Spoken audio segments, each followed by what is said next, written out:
Bem, pessoal, bem-vindos à aula 2 da playlist Pedagogia da Autonomia. Nessa aula a gente vai começar de fato a análise então do livro do Paulo Freire e a gente vai falar sobre a transferência do conhecimento e a sua contextualização, que são alguns dos temas mais destacados por ele no decorrer do livro, além da questão da autonomia que a gente tinha discutido na aula passada. No planejamento da aula a gente vai ter, como quase sempre, uma atividade inicial. Depois a gente vai discutir sobre o que é educar, depois sobre a contextualização da educação e, por fim, a conclusão. Então já vamos começar logo de cara com a atividade. Eu quero que vocês reflitam, como sempre, escrevendo num papel, conversando com alguém ou simplesmente pensando, no geral, em relação aos processos educativos que você teve durante a sua vida, sejam lá quais forem eles, qualquer curso, ensino médio, faculdade, enfim, qualquer coisa. As aulas que você teve se pareciam mais com palestras, ou seja, elas eram mais expositivas, assim, mais faladas e o professor fala e você ouvia, ou elas eram parecidas com conversas, em que o professor dialogava com o aluno? Os seus professores costumavam aceitar sugestões de alunos e eles eram abertos ao diálogo sobre como ia funcionar a aula, como, enfim, ia funcionar a avaliação, esse tipo de coisa, ou eles eram mais autoritários? E quais professores já propuseram projetos e aulas que eram relacionadas ao contexto local da sua escola ou dos alunos daquela classe, né? Alguma coisa de intervenção, alguma coisa tentando entender o céu ao redor, qualquer coisa nesse sentido. Vocês têm um tempinho aí para pausar o vídeo, né, para dar uma pensada, para poder responder essas coisas. Respondam, por favor, né, mentalmente ou, enfim, mandem nos comentários. É uma parte bem importante. E agora a gente já vai começar a parte teórica da aula. Então, o que é educar? Como a gente já viu analisando o conceito da educação bancária do Paulo Freire, ensinar para ele não é uma transferência de conhecimento, mas sim a criação das possibilidades para a produção ou da construção dele. Então, o aluno ele tem que ser uma parte ativa do ensino, não apenas um receptor e reprodutor de conteúdo. Como a gente já tinha visto, isso ajuda a desenvolver a autonomia da pessoa. Isso obviamente não anula a autoridade do professor, então ele ainda é um professor, né? Ele ainda vai dar aula, ele vai ter a responsabilidade dele de ser professor, mas isso não significa que ele é a única peça naquele tabuleiro, certo? Ele tem que interagir com os alunos e permitir esse desenvolvimento da autonomia. Uma coisa que eu acho muito interessante, né, que ele tem uma citação que eu peguei aqui, é que os alunos, no caso, eles têm que ser programados, mas para aprender. Normalmente a gente é programado para decorar uma matéria, para fazer uma prova de xizinho, certo? Vestibular, cursinhos normalmente são assim, mas a gente tem que ser programado para aprender no geral, não só saber reproduzir as coisas e depois disso esquecer. Uma das maneiras de permitir a maior participação do aluno nessa produção do conhecimento é o ato de desafiar o aluno.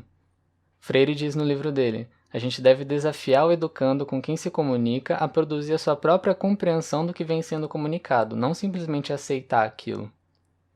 Por isso, de acordo com ele, o pensar certo, né, que é um termo que ele usa bastante no decorrer do livro, é dialógico. Então precisa de diálogo, precisa das duas partes interagindo. Isso, consequentemente, faz a gente falar sobre diálogo, que é um tema que eu vou abordar um pouco mais pra frente com mais detalhe. Mas é você saber falar e ouvir no momento certo, né? Todo mundo tem que ter o direito de fazer isso, mas cada coisa tem o seu momento. Ainda nessa questão do desafio, a aula de um professor tem que cansar o aluno, de acordo com ele, não dar sono.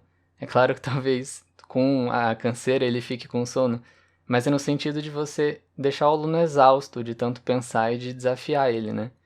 Através de perguntas, de interações, de desafios, enfim, instigando a curiosidade do aluno, você tem que tentar tornar o conteúdo interessante para todo mundo, mesmo para a pessoa que não gosta daquilo, a pessoa que está numa aula de física e não gosta de física, você tem que tentar dar um jeito de chamar a atenção daquela pessoa também, né? Você tem que considerar todo mundo. E através dessa chamada de atenção, tentar cansar seus alunos, porque eles estão acompanhando as idas e vindas do seu pensamento. Outro ponto muito importante que o Freire destaca no livro, nessa parte sobre o que é de fato educar, é a questão da dualidade de ensinar e aprender. Ou, como ele fala, não há docência sem discência. Então, é basicamente a mesma coisa, né? Quem ensina, aprende ao ensinar, e quem aprende, ensina ao aprender. É uma frase meio engraçada, mas eu gosto dela. Então, de acordo com ele, essas duas coisas elas são dependentes. Exemplos disso são, por exemplo, as próprias aulas que eu faço aqui. Então, obviamente agora eu estou com um papel de professor, né? Eu estou passando um conteúdo, um conhecimento para vocês. desafiando vocês a, enfim, fazerem as atividades, etc. Mas enquanto eu produzo as minhas aulas, enquanto eu estou pesquisando as coisas para fazer esses slides, eu estou aprendendo também. Então eu também sou aluno. Aí que vem esse exemplo que eu coloquei. Outras didáticas, como você permitir que os alunos avaliem os próprios trabalhos, né, como parte da avaliação, ou enfim, fazer o aluno apresentar um tema, né, que é uma coisa um pouco mais comum, são estratégias que têm com base nisso também.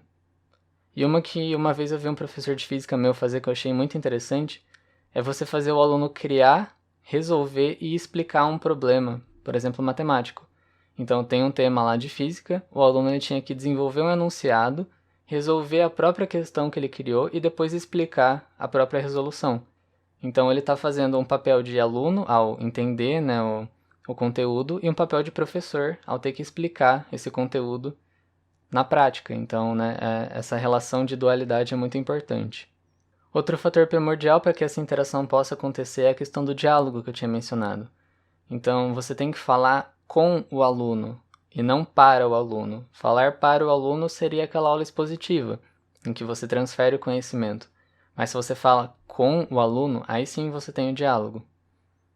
A gente costuma pensar no geral que o aluno está lá para aprender, então ele não tem nada a contribuir, mas como a gente já viu, aprender e ensinar são coisas que estão relacionadas umas com as outras. Então, todas as experiências de qualquer pessoa, de qualquer idade, são importantes para a aula. Novamente, isso não vai desqualificar a autoridade do professor, ele ainda assim está lá para promover a construção do conhecimento.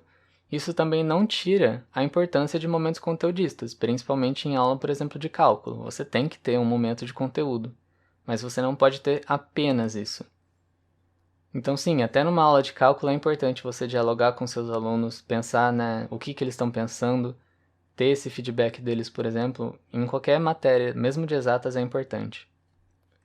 Encerrando um pouco esse assunto e partindo agora para a contextualização da matéria, o que o Freire quer dizer com contextualizar a matéria é basicamente fazer uma conexão da matéria com a realidade.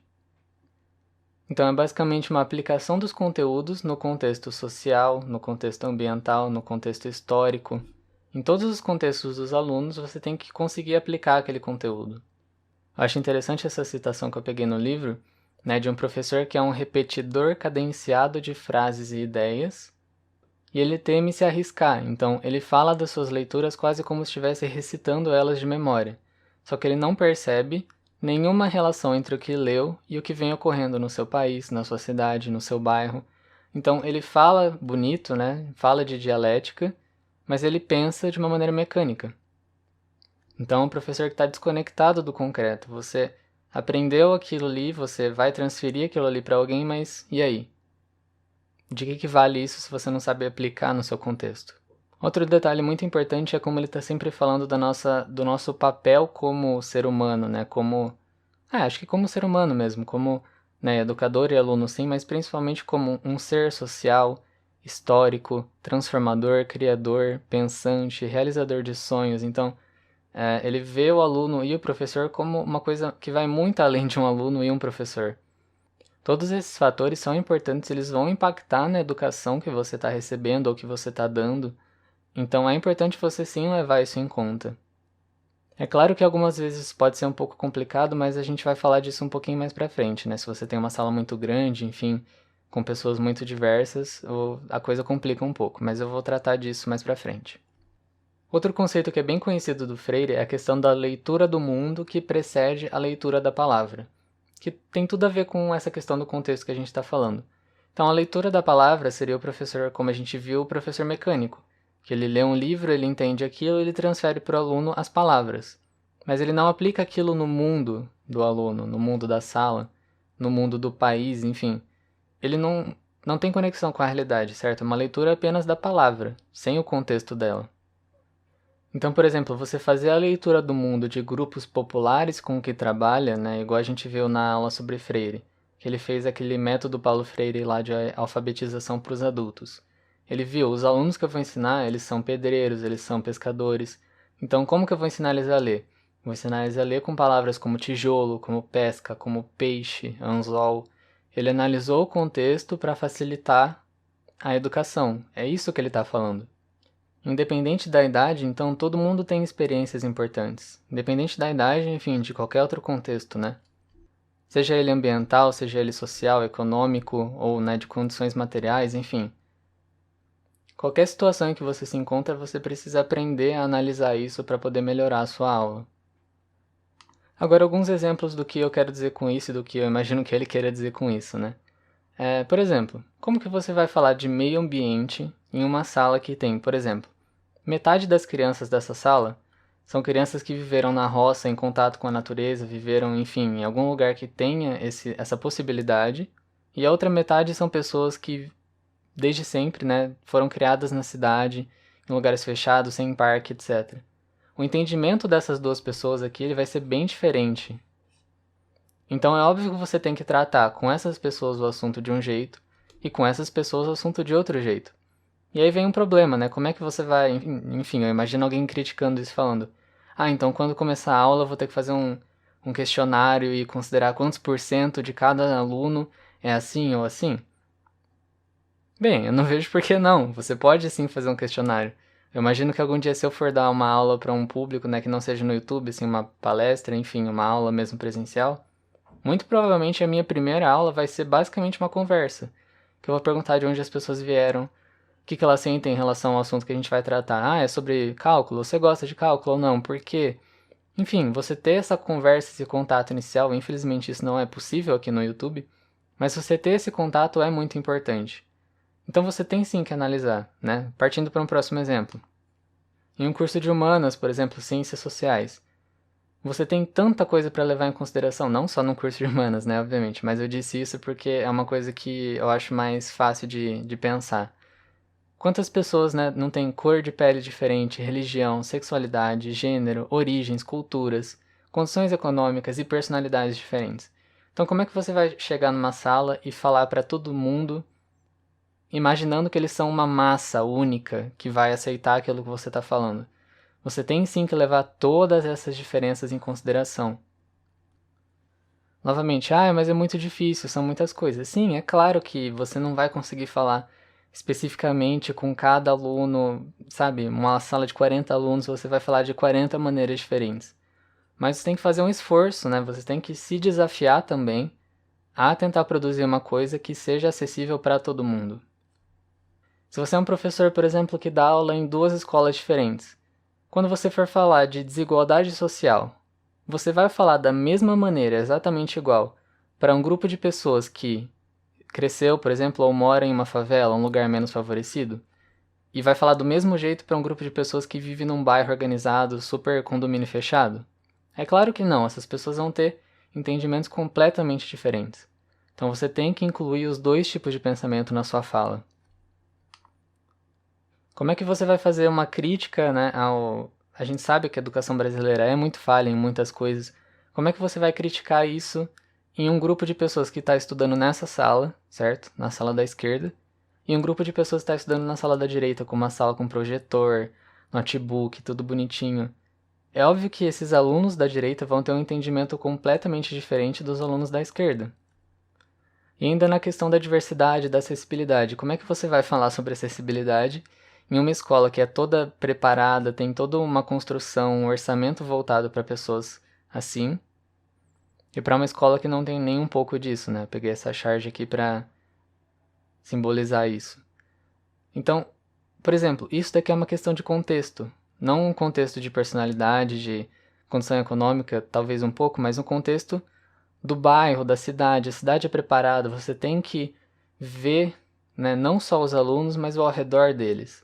E é claro que é uma tarefa difícil, mas se educar fosse fácil, todo mundo seria bom professor. A gente tem muito professor ruim por causa disso, justamente. Enfim, qual que é a conclusão dessa aula, certo? O que eu quis trazer com ela? O conceito de educação do Paulo Freire é uma educação muito ampla, que vai além dos conteúdos. Isso daqui é o mais importante. É uma educação que é formadora de pessoas autônomas e críticas com consciência do mundo, com consciência do seu ao redor. A gente vai falar de escola sem partido um pouco mais pra frente em algumas aulas, mas muita gente acha que a educação não é política, que a educação não é transformadora, a educação tem que ser só uma caixa fechada de transferência de conteúdo. Mas a visão do Freire que eu concordo muito é que, né, vou pegar a citação dele aqui, estar no mundo sem fazer história, sem por ela ser feito, sem fazer cultura, sem tratar sua própria presença no mundo, sem sonhar, cantar, fazer música, pintar, cuidar da terra, enfim, todas essas coisas que ele cita aqui, sem politizar, por exemplo, não é possível. Então, a educação sim é transformadora e sim ela é política, não no sentido de, vamos lá, PT, comunismo, não é isso que eu tô falando. Política no sentido de pensamento crítico, de você querer alguma coisa, não só aceitar tudo que vem pra você, de você ver os dois lados, enfim. A gente vai falar bastante coisa em relação a essa parte política ainda. Mas enfim, antes que eu comece a me empolgar e falar de outras coisas, o que eu queria trazer então é que educar não é transferir conhecimento, e sim dialogar e construir junto o conhecimento, e que o contexto, seja da pessoa, seja do local, seja da condição econômica, enfim, é sim importante para a produção do conhecimento, porque todo mundo tem uma vivência, todo mundo é diferente. Você não pode educar todas as pessoas como se elas fossem iguais, uma massa cinzenta única. Então, acho que esses são os pontos mais importantes da aula. Eu espero que vocês tenham gostado, né? Qualquer crítica, qualquer coisa que você não concorda ou que você concorda, deixa aí nos comentários. Qualquer apoio que você puder me dar, se inscrevendo, deixando um like. Tá aparecendo aí a tela para vocês de doação, então qualquer valor que você puder doar para que eu compre mais material. Né, eu tô querendo comprar uma tela verde para poder colocar a minha cara no slide e não ficar tão parado, né? Tipo, não ficar um slide estático assim, para eu estar ali mexendo as mãos igual doido. Então, enfim, qualquer apoio que você puder me dar, eu tô agradecendo muito. Espero que vocês tenham gostado e até a próxima aula.